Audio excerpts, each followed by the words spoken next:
With the Judo World Championships beginning in Germany, we thought we'd present you with an appetizer, a profile of one of the tournament's lesser-known but nevertheless tasty prospects.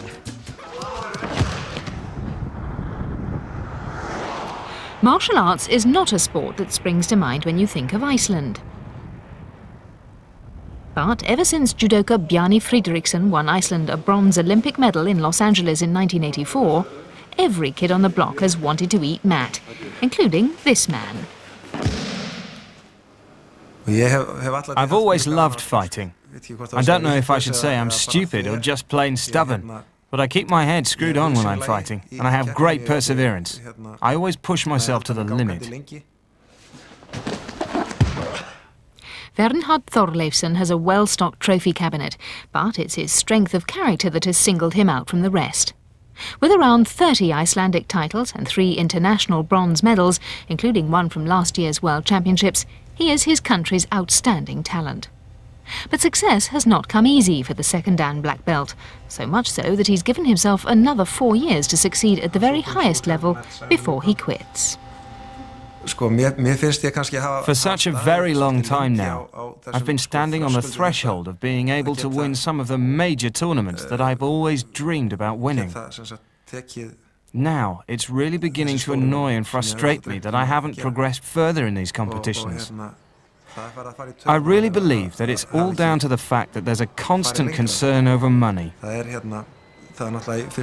My main problem is that I lack money and I lack time.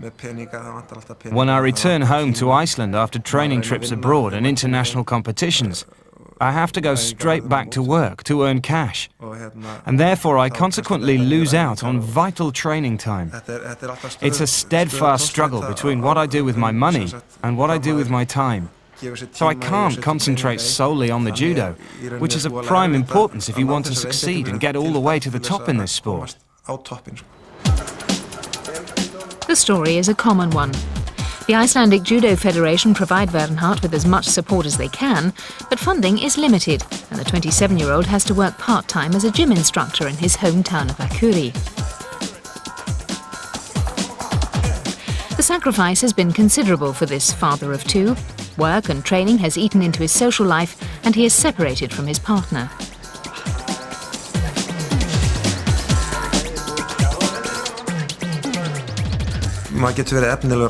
Naturally, you can be a potential champion all of your life. But what you have to face, sooner rather than later, is how far do you really want to go with the talents you've been blessed with? Are you really committed to going all the way? What are you willing to sacrifice? Of course, most other people can always choose the option of going to university, having a successful career, buying a house and a car or whatever. But with a sport like judo, you have to sacrifice all of these things.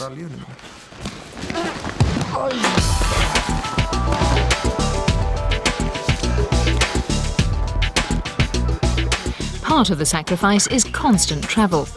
As the only top-class Icelandic competitor in the under 100 kilogram weight division, Vernharð has to train abroad with judokas of his size and caliber.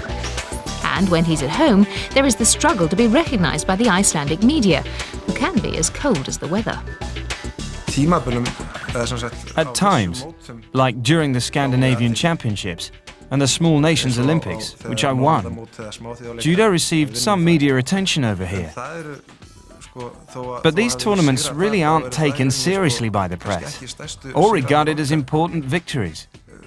If you compare me to the Icelandic national football team, for example, when they lose to Brazil by 3 goals, it's big news here. They only lose by 3 goals. But when I'm defeated by the world champion, by the narrowest of margins, then I just lost to the world champion. End of story. Vernharð qualified for the 1996 Olympics, but injury prevented him from making it to Sydney, so the World Championships are a chance to make amends. He can count beating former European champion Ben Sonnemans amongst his notable victories. So, with talent and enthusiasm undiminished, all he needs now is the chance to make all the dedication pay off. It's always been my dream to stand on the podium at the Olympics, the European or the World Championships. You see, the guys who are winning these tournaments, I've beaten all of them at one time or another. It's never easy, and I don't always win. But this tells me I do have the potential. I just need that little extra bit of luck. We'll be reporting on the Icelanders' performance from the World Championships next week. And now for the rest of the sports news headlines.